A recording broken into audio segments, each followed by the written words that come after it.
Ter alergia alimentar pode desencadear asma? É uma pergunta boa, tá? Não, não necessariamente, tá? Agora tem que entender também se o paciente não está tendo, ao consumir o alimento, um broncoespasmo, que não é asma.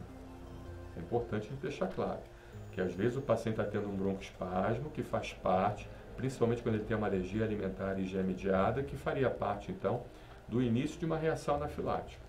A reação anafilática, o paciente tem que pelo menos ter dois sistemas envolvidos, seja o sistema cardiovascular, sistema respiratório, dermatológico e assim vai, entendeu? Então pode ser que sim, um paciente que coma um alimento que tem uma alergia IgE-mediada, ele tem um broncoespasmo e seja confundido com asma, que são coisas distintas. Broncoespasmo, que é relativo ao início de uma reação anafilática, de uma anafilaxia, de uma reação grave, que pode matar o paciente, ok?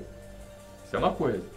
Agora, outra coisa é o paciente desenvolver asma por causa de alergia alimentar. Não, isso não é possível. Agora, o que acontece? Um paciente com asma, certamente, se ele tiver positividade de alimentos, essa positividade de alimentos, ele pode sim influenciar essa positividade de anticorpos, né, IgE específico contra os alimentos.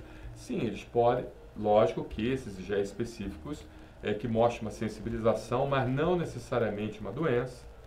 Então tem que ser avaliado com muita calma isso, né, e realmente ver o que seria necessário retirar do paciente. Não é retirar de uma hora, por assim dizer, até porque a retirada também do alimento em um paciente sensível, sem doença, pode piorar a emenda do que o soneto.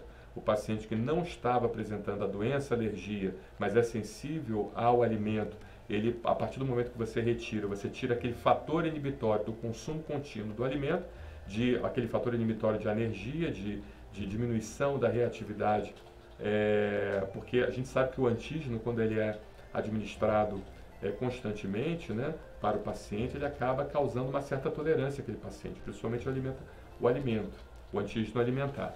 Então, quando você retira aquele antígeno, você pode então aí induzir sim uma doença, um paciente sensível que evolui para a doença, porque você já não tem mais aquele fator inibitório da exposição contínua e constante do antígeno alimentar, entendeu? Então tem que tomar cuidado com isso.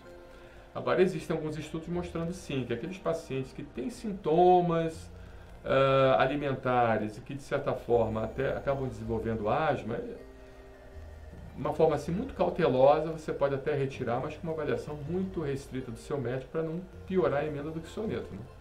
Você imagina um paciente com asma com anafilaxia alimentar, paciente que é positivo, que é sensível ao alimento, que está controlada aquela sensibilidade, mas deu positividade ou no teste da pele, prick teste intradérmico ou IgE específica, e de repente você retira aquele alimento então começa a causar anafilaxia. Então, paciente com asma e anafilaxia. É difícil, né?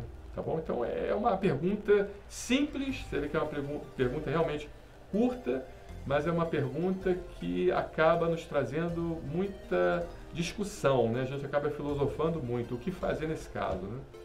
Tá bom? Então, a verdade é o seguinte, a verdade é que a gente precisa analisar caso por caso, talvez fazer testes de provocação, entende? Evoluir com teste de provocação, fazer o prick test, um intradérmico, pedir os componentes alimentares e provocar aquele paciente com alimento. Mas o teste de provocação, lembrando que ele nunca deve ser feito dentro de clínicas de baixa complexidade, nem por conta própria, você precisa fazer isso dentro de um hospital, porque ele pode levar a anafilaxia, ele pode levar choque anafilático, ele pode levar risco de vida, a perda da sua vida se você não fizer num hospital, entendeu?